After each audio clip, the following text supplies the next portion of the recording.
ដណ្ដើមយកក្រុងអ៊ីចាំង ខែវិច្ឆិកាឆ្នាំ1934តបរដោះបានឆ្លងផុតប្លុកទី1និងប្លុកទី2របស់ពួនមីងតាននិងកំពុងបន្តទៅប្លុកទី3របស់សត្រូវ មានគ្រប់គ្រងទៀតប្រាក់ទៀតហើយ ធម្មតាទេយើងឆ្លងកាត់តំបន់គេបងប្រាក់ឲ្យគេជារឿងធម្មតាបើមិនចង់បងប្រាក់មិនបាច់ឆ្លងកាត់ មួយដំណើរទៅបាច់បងប្រអយើងតើកញ្ចាស់ខ្វាំងអីយ៉ាបងពួនក្រុមទៀតមិនបាច់ចូលទី អើយផ្ទះខ្ញុំនៅក្នុងក្រុងតាំងខ្ញុំត្រូវបងពុនដែរហ៎ដើម្បីប្រជាជនភូមិនេះឧត្តមសេនីយ៍ប៉ៃសឹងគោរពច្បាប់ផង គ្រប់ច្បាប់ហើយក្នុងក្រុមវិច្ឆាងនេះវាយូឆាងយើងនេះគឺជាច្បាប់ហើយណា ណាធ្វើបាបគេគ្មានគេខ្មាស់ចាំជើងមួយនេះចុះ បើគ្មានលុយទេមើលទៅលោកត្រូវទៅលោកដីរបស់លោកហើយណាលោកអបកាច់យកណា អីចាតាកាត់ទៅមានហើយនេះកុំអី អាយ៉ាបងប្រុសបងមិនអីទេអី ចូលយើងចកេះយើងអូពួកនេះចូលធ្វើស្អីទៀតមិនចាប់តាមទៅ មិនកងស្លៀកពាក់បែបនេះតែជើងធ្វើអ្វីទៅ ឧត្តមសេនីយ៍លឺចង់ឲ្យយើងចូលក្រុងហើយស៊ើបមើលពីប្រព័ន្ធការពារ ដៃហត់គឺចង់ធ្វើអីចេះ មិនទេ ខ្ញុំគឺមនុស្សអាក្រក់ធ្វើបាបតែចាស់ខ្ញុំក៏ហត់ថាមីក្រុមគេពីក្រោយ ណែតើពួកឯងមានឃើញមិនស្អីឯងចង់ធ្វើស្អី ជួយមិនបានទេ ដេកដាជួយមិនបានស្អី ដូនតាខ្ញុំរៀនខ្ញុំពីរបៀបមើលហោរាសាស្ត្រអ្នកដទៃហៅខ្ញុំថាគ្រូភ្នែកទឹកបងប្រុសគេកំពុងតែបោកយើងទេ បាត់ឯងចេះស្អីទៅអញ្ចឹងតើខ្ញុំជួបប្រត្រអាក្រក់ស្អីទៅ កុំបារម្ភចាំខ្ញុំមើលសិនទឹកដីភ្លើងខ្យល់សន្តែកដំឡូងស្ករវ៉ា យ៉ាងម៉េច ថ្មីនេះតើមានអាណាថាលោកពីក្រោយដែរទេមានទេ មានគាត់ពិតជាភ្នែកទៅពិតមែនណា នេះគឺជាប្រផ្នូលនៃការធ្វើឃាតដោយសាច់ញាតិហើយជីវិតលោកនឹងជួបគ្រោះថ្នាក់ជាមិនខាន ធ្វើឃាតដោយសាច់ញាតិទេច្បាស់ជាអបិវូហើយដែលវាចង់ស្លាប់យើងនោះ ខ្ញុំមិនអាចបង្ហាប់បាត់កំបាំងច្រើនទេប៉ុន្តែគាត់នឹងហើយ ចាំមើលយើងនឹងកម្ចាត់គេចោលតែឪពុកមីរបស់គេគឺជាវរៈសំណីតបសឹងខ្ញុំខ្លាចតែណា កុំបារម្ភអីខ្ញុំអាចជួយលោកបានណា សូមជួយណែនាំខ្ញុំផង បានតា សូមជួយខ្ញុំផងលោកគ្រូភ្នែកទៅ បាន ឯងដល់វត្តទឹកនឹងតំណែងល្អណាស់ លោកជួយបានដែរទេលោកគ្រូភ្នែកទៅ លោកត្រូវពុននៅក្នុងបង្គន់ហើយនៅឲ្យបាន3ថ្ងៃនោះលោកនឹងមានសំណាងល្អហើយនឹងបានឡើងតំណែងភ្លាមណា អរគុណណាស់លោកគ្រូតោះពួកយើងចូលបង្គន់មកចូលផ្ទះទេ បងប្រាប់យើងអត់តាមមួយនោះទេ តាមគេទៅចាំតោះពួកយើង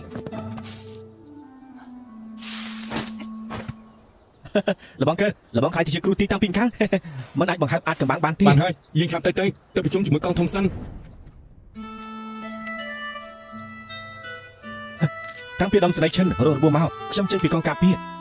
គ្រូអ៊ីចាំងផ្អែមមែនឥឡូវឯងនៅអង្គភាពណាស់ដែរ ខ្ញុំនៅអង្គភាពកិច្ចការសត្រូវទទួលខុសត្រូវផ្នែកចារកិ កាយ ច្ច មកធ្វើការជាមួយយើងមកអី ហើយកុំអីខ្ញុំទម្លាប់ធ្វើការតែម្នាក់ទេ អញ្ចឹងអីទេយើងមានឆន្ទៈរៀងខ្លួនអញ្ចឹងប្រាប់ពីស្ថានភាពក្រុងអ៊ីចាំងបានទេ ទ័ពធំនៅហ៊ូណានមិនទាន់មកវិញទេក្នុងក្រុងគឺមានតែទ័ពមួយពីរទេ ថ្នាក់លើប្រាប់ឲ្យស៊ើបពីក្រុងអ៊ីចាំងមើលទៅយើងក៏អាចកម្ចាត់ពួកវាបានដែរ នៅក្រៅក្រុងមានទីលានធំមួយហើយមមទៀត អូយើងវាយប្រហារសត្រូវយើងនឹងទប់ទល់ពីក្នុងលានដ្ឋានវិញត្រូវចំណាយពេលយូរ ពួកគេនឹងចាំរហូតដល់កងទ័ពធំមកដល់ហើយយើងនឹងមានបញ្ហា ប្រើដៃមិនបានយើងប្រើក្បាលអាចប្រកែកតុបតែងខ្លួនដៃឆ្លប់ត្រូវទេជួយបានអ ហើយ ត់ ខ្ញុំបញ្ជាក់ច្បាស់ខ្ញុំគាត់តែជួយទេឬទេ បាន មេខំយើងរកឃើញអនុសេនាតូចហ៊ូណាននៅចម្ងាយ8គីឡូ កុំបបាញ់ចិត្តពេកលើកនេះយើងនឹងបានសប្បាយឡៃហោះជួយតុបតែងធ្វើអីឲ្យខ្លាចជាអ្នកកាប់អូនតិចទៅ ហេតុអី ខ្ញុំមានផែនការរបស់ខ្ញុំ មេកងយើងរកកន្លែងសម្រាប់សិនទៅបងប្អូនយើងស្រីតឹងហើយឃ្លានណាឯងគិតថាយើងមិនចង់តែទីនេះគ្មានស្អីដុតទេមេកងមើលណោះ អាយ៉ាក្រូចនេះពិតជាបែបមែនទេ ឯង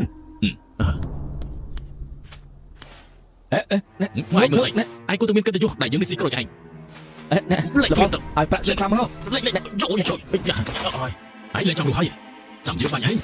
ហេរបស់ចំការគ្រឹះខ្ញុំគឺនៅខាងមុខទេឲ្យតែបងខ្ញុំសម្រាប់ខ្ញុំលោកបងនឹងជួយគ្រឹះខ្ញុំប្រហែលក៏បានដែរ និយាយបានល្អបងផ្លូវទៅកូនឯងឆ្លាតដែរតើនេះ អរគុណដែលបានសរសើរនោះគឺនៅខាងនោះ ជប់សិនហេតុអីបានជាយើងមានអារម្មណ៍ដូចជាចម្លែកខ្លាំងម្លេះនៅស្ងៀម លោកបងអើយនៅភ្នំតែប៉ុណ្ណឹងទេ បិទមាត់មើលតែឯងជាចរិតករីតបក្រហមចូលចាញ់ហើយ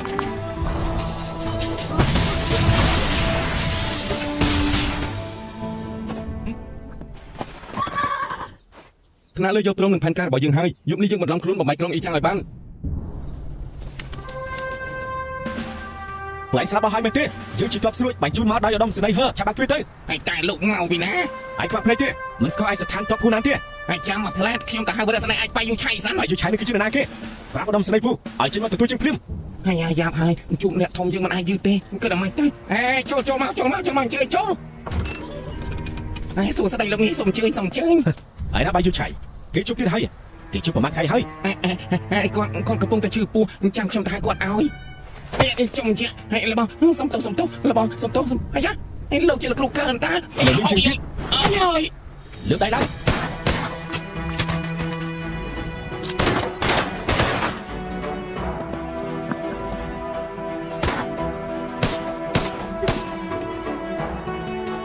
ហើយបងប្រុសវីបងហើយបងប្រុសវីបងហើយអូយ យើងលើសម្លេងកំភ្លើងនៅច្រកខាងត្បូង ហើយទក់ក្រហមមកហើយបងប្រុស ថាម៉េច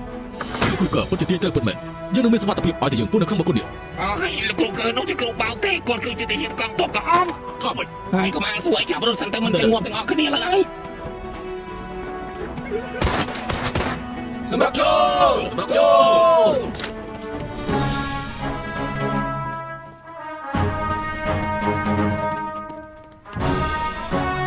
មើលប្របាយយូឆៃចុះគេកាត់គេលួចប្រជាជនច្រើនណាស់ឆាប់យកទៅឲ្យអ្នកភូមិវិញទៅ នេះក៏បានកំណត់មួយទៀតហើយលោកប្រធានសឿជាហើយពិតជាធ្វើបានល្អពិតមែន អរគុណលោកប្រធានកងឆ្លប់យើងត្រូវការរីកាទាន់ពេលតែយើងអាចយកវត្ថុនេះជារង្វាន់បានទេ វាខូចខាតខ្លាំងណាស់ហើយទោះជាជួសជុលបានក៏យើងគ្មានឯកទេសឯដែរយើងខ្វះកម្លាំងច្រើនណាស់លោកប្រធានខ្ញុំអាចជួសជុលវានិងប្រើប្រាស់វាបានឡយើងចាត់ឯងជាអ្នកធ្វើហើយណា លោកប្រធានខ្ញុំអាចសួរលោករឿងមួយបានទេ ហើយលោកលំដល់ហើយតើឯងចង់បានអ្វីទៀតហើយ លាក់លោកមិនបានសោះអាចគឺចិត្តទេកងឆ្លប់ខ្ញុំខ្វះឆ្លប់យកការបែបនេះដូចជាមិនសមឈ្មោះសោះ និយាយចំមកចង់បានអ្នកណាទៀតហើយ បាទហើយខ្ញុំជួយលោកហើយខ្ញុំត្រូវសិនហើយចាំមីកងជើងមកសិនទៅហើយគាត់ កុំចាំអី ឡៃហោអញមិនអាចទៅទេ ហ៎